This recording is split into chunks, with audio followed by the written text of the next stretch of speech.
민수는 아침 7시에 일어나 아내가 끓여준 된장찌개로 든든히 아침을 먹고 출근하는 그 누구보다 평범한 35세 직장인이었습니다. 회사에서는 믿을 만한 과장으로 불렸고 집에서는 사랑하는 남편이자 아버지였습니다. 6살 딸 지은이는 아빠를 세상에서 가장 힘센 사람이라고 믿었고 아내 은희는 민수와 함께하는 소박하지만 행복한 일상에 만족했습니다. 여보, 건강검진 결과 언제 나와요? 아내의 물음에 민수는 대수롭지 않게 답했습니다. 이번 주 중에 나올 거야. 뭐 특별한 건 없을 거야. 정말 그랬습니다. 담배도 끊었고 술도 많이 마시지 않았습니다. 주말마다 가족과 등산을 다닐 만큼 건강했고 감기 한 번 걸리지 않는 체질이라고 자부했습니다. 아빠는 언제까지 나랑 같이 살 거야? 지은이의 천진난만한 질문에 민수는 웃으며 대답했습니다. 100살까지. 아니, 200살까지. 그때의 민수는 몰랐습니다. 이런 평범한 행복이 얼마나 소중한 선물인지, 그리고 그 모든 것이 한순간에 흔들릴 수 있다는 것을 말입니다. 하지만 하나님은 이미 알고 계셨습니다. 민수의 앞에 놓인 어두운 터널과 그 터널 끝에 있을 놀라운 빛을 말입니다. 민수에게는 평범한 화요일 오후였습니다. 직장에서 받아온 건강검진 결과를 확인하러 병원에 갔던 그날, 그의 인생은 완전히 달라졌습니다. 의사의 표정이 어두워졌습니다. 검사 결과지를 들여다보던 의사는 천천히 입을 열었습니다. 민수 씨, 앉으세요. 말씀드릴 것이 있습니다. 그 순간 민수의 심장은 멈춘 듯 했습니다. 의사의 다음 말들은 마치 얼음처럼 차갑게 들려왔습니다. 안타깝게도 악성 종양이 발견되었습니다. 상당히 진행된 상태입니다. 치료가 쉽지 않을 것 같습니다. 솔직히 말씀드리면 길게 버티기 힘들 수도 있습니다. 민수는 그 순간 세상이 무너지는 기분이었습니다. 귀에서는 윙윙거리는 소리가 났고 눈앞이 흐릿해졌습니다. 집으로 돌아가는 길, 아내에게 이 사실을 어떻게 말해야 할지 막막했습니다. 현관문을 열자 아내가 밝은 미소로 맞아주었습니다. 여보, 어서 와요. 검진 결과 어땠어요? 민수는 아무 말도 할 수 없었습니다. 그저 아내를 바라보며 눈물만 흘렸습니다. 아내는 즉시 무언가 심상치 않다는 것을 알아챘습니다. 그날 밤 가족 회의가 열렸습니다. 민수가 진단명을 말하자 아내는 그 자리에서 주저앉았고 어머니는 통곡하셨습니다. 아버지는 아무 말 없이 주먹을 꽉 쥐고 계셨습니다. 깊은 밤, 민수는 병실 창가에 홀로 앉아 있었습니다. 밖으로는 별들이 빛나고 있었지만 그에게는 모든 것이 어둠뿐이었습니다. 하나님, 왜 저입니까? 왜 하필 저에게 이런 일이 일어나는 겁니까? 그의 울부짖음은 고요한 병실에 메아리 쳤습니다. 35년을 살아오면서 이렇게 절망적인 적은 없었습니다. 앞으로 해야 할 일들, 이루고 싶었던 꿈들, 사랑하는 가족들, 모든 것이 한순간에 의미를 잃은 것 같았습니다. 하지만 민수는 혼자가 아니었습니다. 절망 속에서도 그의 곁을 지키는 사람들이 있었습니다. 아내 은희는 매일 병원에 와서 그의 곁을 지켰습니다. 교회 형제자매들도 번갈아가며 문병을 왔고 담임 목사님도 자주 오셔서 함께 기도해 주셨습니다. 처음 며칠 동안 민수는 아무와도 말하고 싶지 않았습니다. 음식도 거의 먹지 않았고 기도도 하고 싶지 않았습니다. 하나님이 정말 계시다면 왜 이런 일을 허락하셨을까 하는 원망만 가득했습니다. 그런데 매일 밤 은희는 포기하지 않았습니다. 그녀는 민수의 손을 꼭 잡고 조용히 성경을 읽어주었습니다. 여호와는 나의 목자시니 내게 부족함이 없으리로다. 그가 나를 푸른 풀밭에 누이시며 쉴만한 물가로 인도하시는도다. 처음에 민수는 들으려 하지 않았습니다. 고개를 돌리고 창밖만 바라보았습니다. 하지만 은희는 계속 읽어주었습니다. 내가 사망의 음침한 골짜기를 다닐지라도 해를 두려워하지 않을 것은 주께서 나와 함께 하심이라. 주의 지팡이와 막대기가 나를 안위하시나이다. 일주일이 지났을 때 민수는 어느 순간 그 말씀에 귀를 기울이고 있는 자신을 발견했습니다. 마음 한편에서 뭔가 작은 움트는 느낌이 들었습니다. 사망의 음침한 골짜기. 지금 자신이 바로 그 골짜기에 있는 것 같았습니다. 하지만 주께서 나와 함께 하심이라는 말씀이 이상하게 마음에 와닿았습니다. 어느 날 저녁 민수는 처음으로 입을 열었습니다. 여보, 그 말씀 다시 한번 읽어줄래요? 은희의 눈에 눈물이 맺혔습니다. 그녀는 기쁨으로 다시 시편 23편을 읽어주었습니다. 그 순간 민수의 마음 속에서 작은 불씨 같은 것이 피어나기 시작했습니다. 믿음이라고 하기에는 너무 작았고 소망이라고 하기에는 너무 희미했지만 분명히 무언가가 시작되고 있었습니다. 치료가 시작되었습니다. 항암 치료는 민수의 몸을 더욱 지치게 했습니다. 머리카락이 빠지기 시작했고 구토와 메스꺼움이 계속되었습니다. 몸무게도 급격히 줄었습니다. 하지만 이상하게도 마음은 조금씩 달라지고 있었습니다. 예전에는 왜 나에게 이런 일이 생겼을까라는 질문만 했습니다. 하나님을 원망하고 세상을 저주하고 자신의 운명을 한탄했습니다. 그런데 이제는 다른 종류의 기도를 하게 되었습니다. 하나님, 저는 무서워요. 죽음이 두렵고 가족들을 두고 가는 것이 걱정됩니다. 하지만 주님께서 저와 함께 계신다는 것을 믿고 싶습니다. 솔직한 고백이었습니다. 포장하지 않은 날 것 그대로의 감정들을 하나님 앞에 쏟아내기 시작했습니다. 주님, 제 병을 고쳐주셔도 좋습니다. 그렇게 해주신다면 정말 감사하겠습니다. 하지만 고쳐주시지 않으셔도 저는 주님을 따르겠습니다. 주님의 뜻이 제 뜻보다 높다는 것을 인정합니다. 이런 기도를 드린 후에는 이상하게도 마음의 평안이 찾아왔습니다. 상황은 여전히 어려웠지만 마음 깊은 곳에서 올라오는 고요함이 있었습니다. 민수는 병상 위에서도 하나님을 신뢰하는 법을 배워가고 있었습니다. 건강할 때는 몰랐던 하나님의 섬세한 사랑을 조금씩 발견하기 시작했습니다. 간호사들의 친절한 미소에서, 창밖으로 보이는 하늘의 구름들에서, 가족들의 변함없는 사랑에서, 그리고 매일 밤 들려주는 성경 말씀에서 하나님의 손길을 느꼈습니다. 어느 날 밤, 민수는 일기장에 이렇게 적었습니다. 오늘도 주님께서 나와 함께 계심을 느낍니다. 몸은 아프지만 마음은 평안합니다. 이것이 주님께서 주시는 선물인 것 같습니다. 석 달째 되던 날, 중간 검진 결과를 확인하는 날이 왔습니다. 민수와 가족들은 긴장한 채로 진료실 앞에서 기다렸습니다.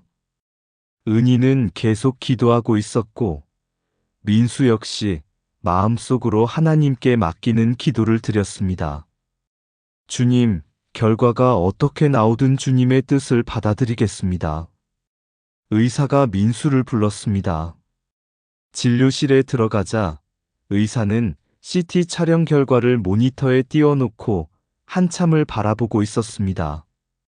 민수 씨, 의사의 목소리에서 뭔가 다른 느낌이 들었습니다. 이걸 어떻게 설명해야 할지 모르겠습니다. 민수의 심장이 빨리 뛰기 시작했습니다. 종양의 크기가 현저히 줄어들었습니다. 아니, 거의 절반으로 줄었다고 봐야겠네요. 전이되었던 부분들도 상당히 호전되었습니다. 의사는 계속 모니터를 보며 고개를 저었습니다. 항암 치료가 이렇게 극적으로 반응하는 경우는 정말 드뭅니다. 물론 의학적으로는 설명할 수 있지만 이 정도 속도로 호전되는 것은 정말 놀랍네요. 민수는 그 순간 눈물이 터져 나왔습니다. 기쁨의 눈물이었습니다. 밖에서 기다리던 은희와 가족들에게 소식을 전하자 모두가 그 자리에서 울음을 터뜨렸습니다. 하나님 감사합니다. 정말 감사합니다. 병실로 돌아와서 가족들은 함께 무릎을 꿇고 감사 기도를 드렸습니다. 사람들은 항암 치료가 잘 반응한 거야. 의학이 발전해서 그런 거지라고 말했습니다. 물론 의학의 힘도 있었을 것입니다. 하지만 민수의 마음은 분명했습니다. 이건 하나님의 손길입니다. 기도가 저를 살렸습니다. 주님께서 저에게 새로운 기회를 주신 겁니다. 그날 밤, 민수는 창가에 앉아 별을 바라보며 기도했습니다. 몇 달 전 같은 자리에서 절망 속에 울부짖었던 그 자리에서 이번에는 감사의 기도를 드렸습니다. 주님, 저를 살려주셔서 감사합니다. 이제 제가 어떻게 살아야 할지 알려주세요. 6개월 후, 민수는 완전히 회복되어 병원을 나왔습니다. 의사도 기적 같은 일이라고 말했습니다. 종양은 거의 사라졌고 전이 되었던 부분들도 깨끗해졌습니다. 하지만 민수는 이전과 같은 사람이 아니었습니다. 무엇보다 삶을 바라보는 관점이 완전히 달라졌습니다. 아침에 눈을 뜨는 것, 가족과 함께 식사하는 것, 직장에 가서 일하는 것, 이 모든 평범한 일상들이 더 이상 당연하지 않았습니다. 주님, 오늘도 이렇게 살아갈 수 있게 해주셔서 감사합니다. 매일 아침 이런 기도로 하루를 시작했습니다. 작은 일에도 감사하며 살았습니다. 맛있는 음식을 먹을 수 있는 것, 사랑하는 사람들과 시간을 보낼 수 있는 것, 건강한 몸으로 걸을 수 있는 것, 모든 것이 하나님의 은혜였습니다. 그리고 민수는 새로운 사명을 발견했습니다. 병원에는 여전히 자신처럼 아픈 사람들이 많았습니다. 절망 속에서 울고 있는 환자들, 가족들이 있었습니다. 민수는 매주 병원을 찾았습니다. 암 환자들을 위한 모임에 참여하기도 하고 개인적으로 환자들을 찾아가기도 했습니다. 저도 여러분과 같은 길을 걸어왔습니다. 절망했고 포기하고 싶었습니다. 하지만 하나님은 저를 포기하지 않으셨어요. 민수의 증언을 듣는 사람들의 눈에는 희망의 빛이 피어났습니다. 그는 아픈 사람들과 함께 기도해 주었습니다. 때로는 말없이 그저 곁에 앉아 있어 주기도 했습니다. 자신이 받았던 위로를 다른 사람들에게 나누어 주었습니다. 어느 날 새로 암 진단을 받은 한 환자가 민수에게 물었습니다. 형님은 어떻게 이렇게 평안하실 수 있어요? 저는 너무 무서워요. 민수는 그의 손을 잡고 조용히 말했습니다. 저도 처음에는 무서웠어요. 하지만 깨달은 것이 있어요. 우리는 혼자가 아닙니다. 하나님이 함께 계세요. 사망의 음침한 골짜기를 걸을 때도 주님이 함께 가주십니다. 1년이 지난 어느 날, 민수는 교회에서 간증을 했습니다. 하나님은 저의 병을 고쳐주셨을 뿐만 아니라 저의 영혼을 새롭게 하셨습니다. 병들기 전에 제가 진짜 아픈 사람이었던 것 같아요.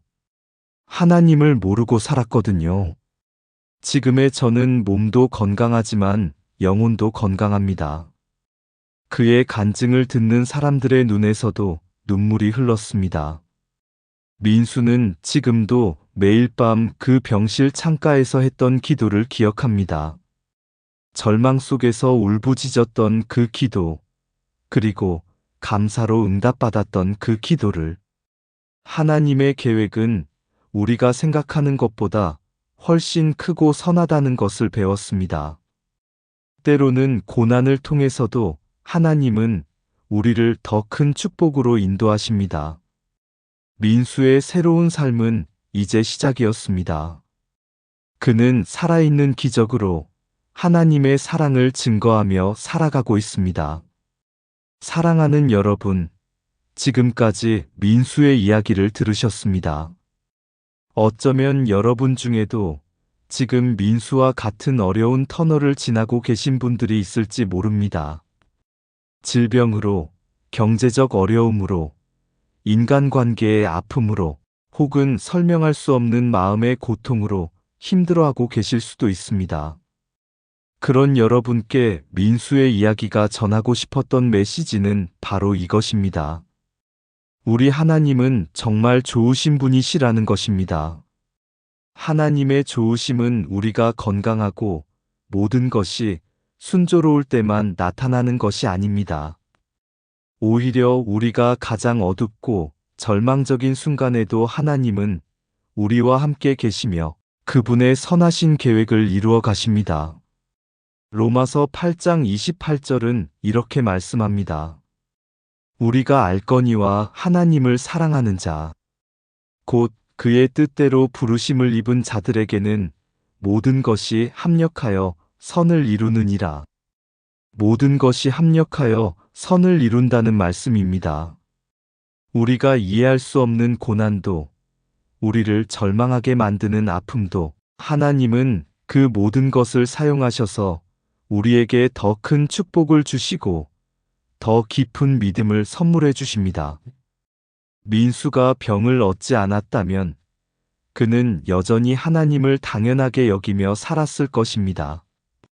매일의 건강을, 가족의 사랑을, 평범한 일상을 그저 당연한 것으로 받아들였을 것입니다. 하지만 하나님은 그 고난을 통해 민수에게 정말 소중한 것이 무엇인지 깨닫게 하셨고, 더 나아가 다른 사람들을 위로하고 격려할 수 있는 사람으로 만들어 주셨습니다. 이것이 바로 하나님의 놀라운 선하심입니다. 하나님은 우리의 상처를 치유하실 뿐만 아니라 그 상처를 통해 다른 사람들을 치유하는 도구로 우리를 사용하십니다. 예레미야 29장 11절에서 하나님은 이렇게 약속하십니다. 여호와의 말씀이니라. 너희를 향한 나의 생각을 내가 아나니 평안이요 재앙이 아니라 너희에게 미래와 희망을 주는 것이니라.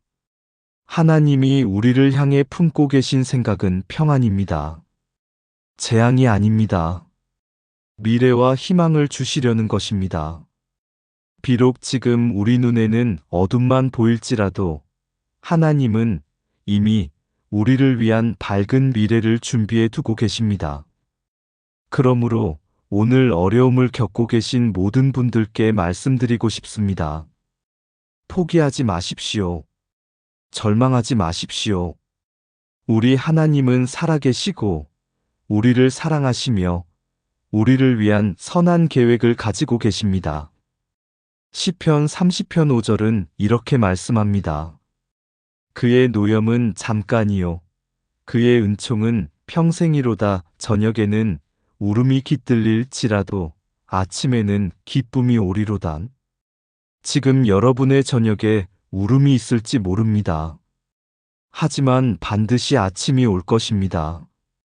기쁨의 아침이, 소망의 아침이, 새로운 시작의 아침이 올 것입니다. 하나님은 좋으신 분이십니다. 그분의 사랑은 영원하고 그분의 신실하심은 대대로 이어집니다. 우리가 하나님을 의심할지라도 하나님은 우리를 향한 사랑을 포기하지 않으십니다. 이것이 바로 복음의 놀라운 소식입니다. 하나님이 우리를 너무나 사랑하셔서 독생자 예수 그리스도를 이 땅에 보내주셨고 그분이 우리의 모든 아픔과 고통을 대신 짊어지셨다는 것입니다. 예수님도 십자가에서 나의 하나님, 어찌하여 나를 버리셨나이까라고 절규하셨습니다. 그분도 우리와 같은 고통을 경험하셨습니다. 그래서 우리의 아픔을 이해하시고 우리의 눈물을 받아주십니다. 그러므로 두려워하지 마십시오. 여러분은 혼자가 아닙니다. 전능하시고 사랑이 많으신 하나님이 여러분과 함께 계십니다. 그분은 여러분을 사랑하시고 여러분을 위한 좋은 계획을 가지고 계십니다. 민수의 이야기가 끝났지만 여러분의 이야기는 계속됩니다. 그리고 하나님은 여러분의 이야기도 아름다운 간증이 되게 하실 것입니다.